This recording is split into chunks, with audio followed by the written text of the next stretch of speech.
Hi friends, welcome to కొత్తగా చందమామ కథలు. ఈరోజు మనం తుఫాను అనే కథ చెప్పుకుందాం. పూర్వం నాగపట్టణానికి ఉదయవర్మ అనే సామంతరాజు పాలకుడిగా ఉండేవాడు. ఆయనకు మంత్రశాస్త్రంలో చాలా ఆసక్తి. గొప్ప మాంత్రికుడు కావాలనే ఉద్దేశంతో ఉదయవర్మ అనేక భాషల్లో రచించిన మంత్ర గ్రంథాలను అస్తమానం చదువుతూ ఉండేవాడు. ఉదయవర్మ తమ్ముడు శూరవర్మ అన్నగారు తన చదువులో మునిగి తేలుతూ ఉండడం చేత రాజ్యభారమంతా ఈ శూరవర్మే చూస్తూ రాజుగారికి ఉండవలసిన లాంఛనాలన్నీ జరుపుకుంటూ ఉండేవాడు. కొంతకాలం గడిచాక శూరవర్మకు దురాశ పుట్టుకొచ్చింది. అందుచేత తన అన్నగారిని, 3 ఏళ్ల వయసు గల ఆయన కుమార్తె చంద్రసేనను ఎలాగైనా చంపించి తానే రాజవుదామని శూరవర్మ ఆలోచించాడు. ఈ కుట్ర సఫలం కావడానికి జయపాలుడనే చాళుక్యరాజు శూరవర్మకు సహాయపడ్డాడు. అయితే ఉదయవర్మను చంపడం అనేది అంత తేలికైన పని కాదు. నాగపట్టణ ప్రజలకు ఆయన పైన విపరీతమైన అభిమానం. శూరవర్మ రాజ్యలోభం చేత ఆయనను చంపించినట్లు తెలిస్తే వారు శూరవర్మను ప్రాణాలతో ఉండనివ్వరు. అందుచేత తన అనుచరుల్లో ధీరసింహుడనేవాడిని పిలిచి శూరవర్మ ఆయనతో, నా అన్నను, ఆయన కుమార్తెను నడి సముద్రంలో వదిలిపెట్టిరా. వారిని ఒక నౌకలో తీసుకుపో.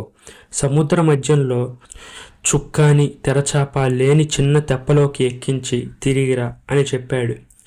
అలా చేస్తే ఉదయవర్మ, చంద్రసేన సముద్రంలో తుఫాను వచ్చి మునిగిపోవడమో, తిండికి లేక మాడి చావడమో జరుగుతుందని శూరవర్మ ఆశించాడు.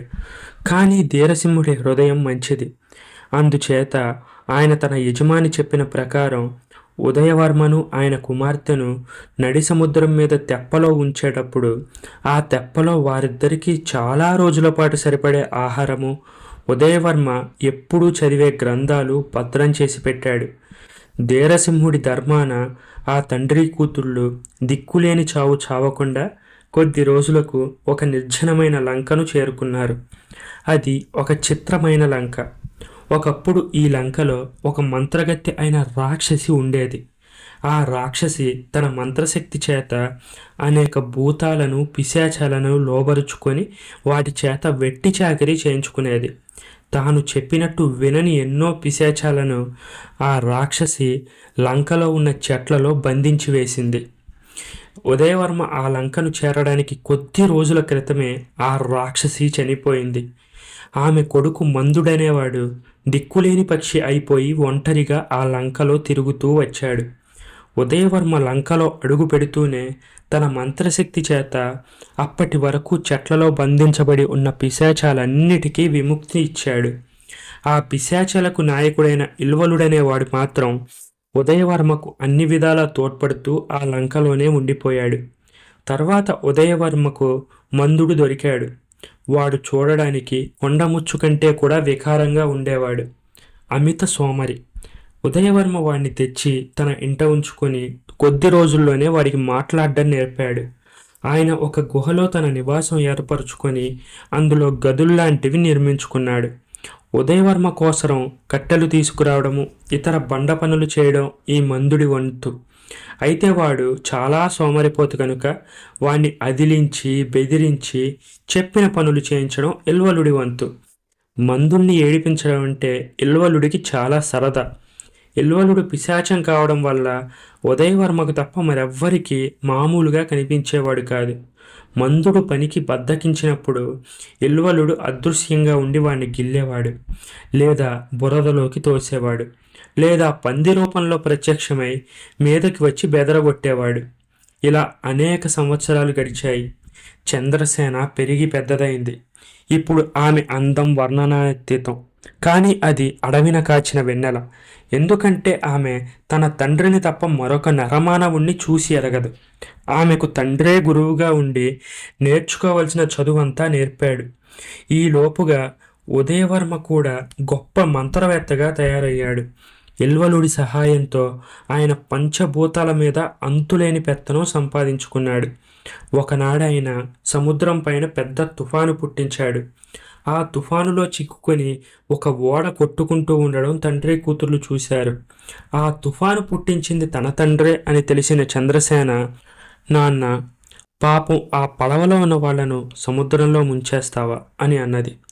ఉదయవర్మ తన కుమార్తెకు తన కథ మొత్తం చెప్పి, అమ్మ, ఆ పడవలో మీ పినతండ్రి చాళుక్యరాజు జయపాలుడు, అతని కొడుకు జయకేతుడు, మనల్ని నడి సముద్రంలో వదిలిపెట్టిన ధీరసింహుడు, ఇంకా ఇతరులు ఉన్నారు. వారిని ఇక్కడికి రప్పించడానికే నేను ఈ తుఫాను పుట్టించాను. భయపడకు, వారెవ్వరికీ ప్రాణహాని కలగదు. వారి ఓడకు కూడా ఎటువంటి అపాయము రానివ్వను అన్నాడు. తరువాత ఇల్వలుడు వచ్చి ఉదయవర్మతో, దొరా, మీరు చెప్పినట్టు అంతా చేసేశాం. ఓడలోని వారంతా తలా ఒక దారి అయ్యి లంక చేరుకున్నారు. ఎవరి మట్టుకు వారు తాము తప్ప మిగిలిన అందరూ సముద్రంలో మునిగిపోయారనే అనుకుంటున్నారు. ఓడ రేవులో సురక్షితంగా ఉంది. అయితే దాన్ని ఎవ్వరికీ కనపడకుండా ఒక చోట దాచిపెట్టాం అని అన్నాడు. ఇంకా జరగవలసిన పని కొద్దిగా ఉన్నది. అది కాగానే నీకు పూర్తి స్వేచ్ఛ ఇచ్చేస్తాను. ముందు జయకేతుడున్న చోటికి వెళ్ళి వాణ్ణి ఇక్కడికి తీసుకురా అన్నాడు ఉదయవర్మ. ఇల్వలుడు జయకేతుడున్న చోటికి వెళ్ళాడు. చాళుక్యరాజు కొడుకైన జయకేతుడు ఎంతో విచారంగా ఒకచోట కూర్చొని తన వారంతా సముద్రపాలైనందుకు, తాను ఒంటరిగా వచ్చి ఈ నిర్జనమైన లంకలో పడినందుకు చింతిస్తున్నాడు. ఆ సమయంలో అతనికి ఒక పాట వినిపించింది. అది ఇల్వలుడి పాట. జయకేతుడు ఆ పాట విని వెనక్కి తిరిగి చూశాడు. అయితే అతనికి మనిషి ఎవరూ కనిపించలేదు. అందుచేత అతను ఆ పాట వినిపించే దిక్కుగా నడిచి వచ్చి చంద్రసేనను చూసి నిర్ఘాంతపోయాడు. అతని కళ్ళకు ఆమె మనిషిలా కనిపించలేదు, దేవతలా తోచింది. ఈ లంకను పరిపాలించే దేవత, నన్ను అనుగ్రహించు అన్నాడు జయకేతుడు నమస్కరిస్తూ. అయ్యా, నేను దేవతను కాదు, మామూలు మనిషినే అంటూ చంద్రసేన తన కథను ఆ యువకుడికి చెప్పబోయేంతలో ఉదయవర్మ అడ్డు తగిలాడు. కోపం నటిస్తూ, ఎవడవై నువ్వు? వేగులవాడిలా ఉన్నావే, నా వెంటరా, నిన్ను నిర్బంధంలో ఉంచి నీ చేత వెట్టి చాకిరీ చేయిస్తాను అన్నాడు. ముందు నన్ను గెలిచి ఆ తర్వాత నా చేత వెట్టి చాకిరీ చేయించుకోండి అంటూ జయకేతుడు కత్తి దూసి చెయ్యి పైకెత్తాడు. ఇంతలో ఉదయవర్మ తన మంత్రదండం ఆడించేసరికి జయకేతుడు ఎత్తిన చెయ్యి ఎత్తినట్టుగానే ఉండిపోయింది. ఆ కుర్రవాడిపైన వృధాగా ఎందుకు ఆగ్రహిస్తావు నాన్న? అతను ఏమీ ద్రోహం చేయలేదు, చేసేవాడిలా కూడా కనిపించడం లేదు. అతనికి నేను పూచీగా ఉంటాను అని చంద్రసేన తండ్రితో అన్నది. కుర్రవాడు ఎర్రగా బుర్రగా ఉన్నాడని భ్రమపడ్డట్టున్నావు. ఇంతకంటే ప్రపంచంలో చాలామంది అందగాళ్ళు ఉన్నారు. నీకు ఈ విషయాలు ఏమీ తెలియవు, ఊరుకో అన్నాడు తండ్రి. ఇంతకంటే అందమైన వాళ్ళుంటే ఉండని, వాళ్ళతో నాకేం పని అని అన్నది చంద్రసేన. అసలు రహస్యం ఏంటంటే, చంద్రసేనకు జయకేతుడి పైన తొలిచూపుతోనే ప్రేమ పుట్టుకొచ్చింది. ఆమె బుద్ధి తెలిసాక చూసిన రెండవ మనిషి ఈ జయకేతుడే. అతన్ని చూసే వరకు చంద్రసేన అందరూ తన తండ్రిలానే ఉంటారని, అందరి ముఖాలు కర్కశంగా ఉంటాయని, అందరికీ జీబురు గెడ్డాలు ఉంటాయని అనుకునేది. అందుచేత ఆమె కళ్ళకు జయకేతుడు నవమన్మధుడిగా కనిపించాడు. జయకేతుడు కూడా ఎంతోమంది అందగత్తెలను చూసిన వాడై ఉండి కూడా చంద్రసేనను చూడగానే ప్రేమించాడు. అంత అందగత్తెను అతను ఎన్నడూ చూసి ఉండలేదు.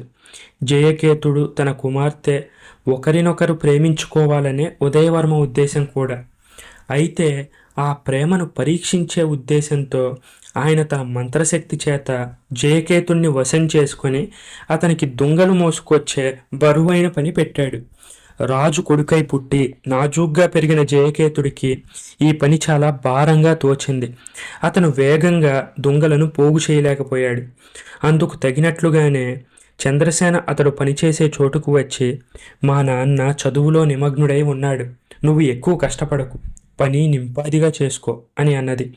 అయ్యో, వేగంగా చేస్తేనే తెమ్మలని ఈ పని మెల్లిగా చేస్తే ఎప్పటికీ అవుతుంది అన్నాడు జయకేతుడు.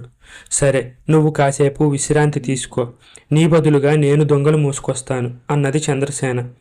చంద్రసేన రావడం వల్ల పని పాడైంది. వారిద్దరూ కూర్చుని కబుర్లాడుకోవడం మొదలుపెట్టారు. మొదట జయకేతుడు ఆమె పేరడిగాడు. తండ్రి ఆంక్ష పెట్టినప్పటికీ ఆమె అతనికి తన పేరు చెప్పింది. తర్వాత అతను ఆమెతో, నేను చాళుక్యరాజు కొడుకును, నాకు పట్టాభిషేకం కాగానే నిన్ను నా రాణిని చేసుకుంటాను, ఎందుకంటే నీకంటే సౌందర్యవతి ఈ ప్రపంచంలో ఎక్కడా లేదు అన్నాడు. నేను నిన్ను మా నాన్నను తప్ప మరెవ్వరినీ ఎరుగను, అయినా నాకు నిన్ను తప్ప ఇంకెవరినీ పెళ్ళాడాలని లేదు అన్నది చంద్రసేన. వీరిద్దరి సంభాషణ చాటు నుంచి ఉదయవర్మ విని తృప్తిపడ్డాడు. ఆయన ఎదుటికి వచ్చి, మీ మాటలన్నీ విన్నాను, భయపడకండి.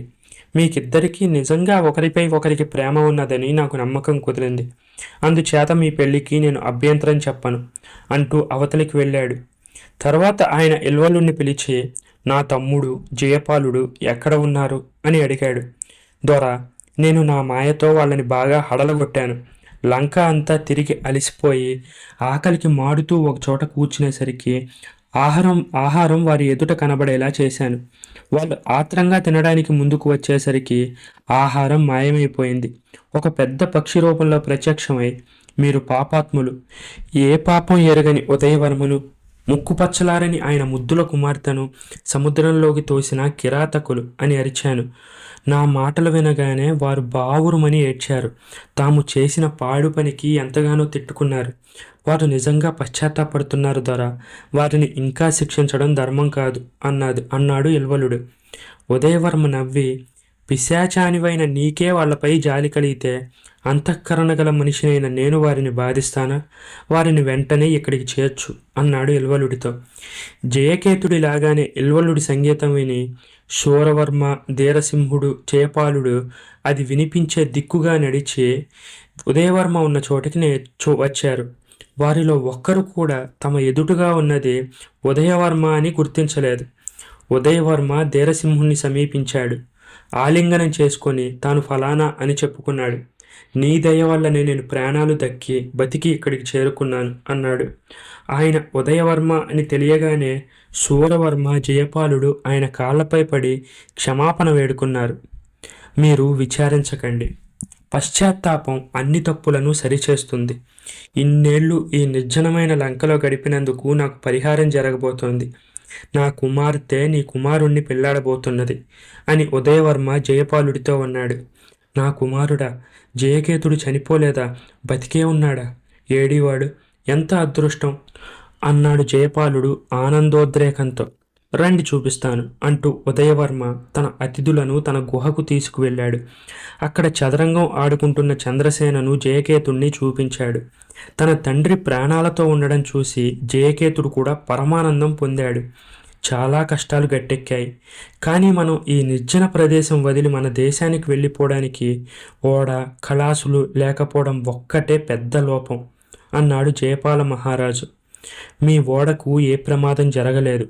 కళాసులందరూ అందులోనే ఉన్నారు. మీరెప్పుడు తలుచుకుంటే అప్పుడే ప్రయాణమైపోవచ్చు అన్నాడు ఉదయవర్మ. అయితే అందరం కలిసే వెళ్దాం, ఇంకా ఆలస్యం దేనికి అన్నాడు జయపాలుడు.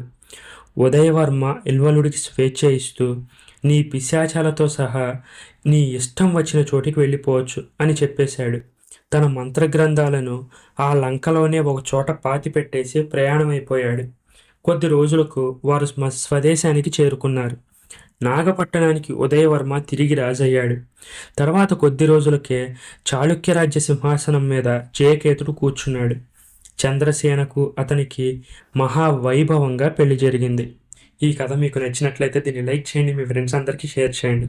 అలాగే మన ఛానల్ని సబ్స్క్రైబ్ చేసుకోవడం మాత్రం అస్సలు మర్చిపోకండి. Thank you friends.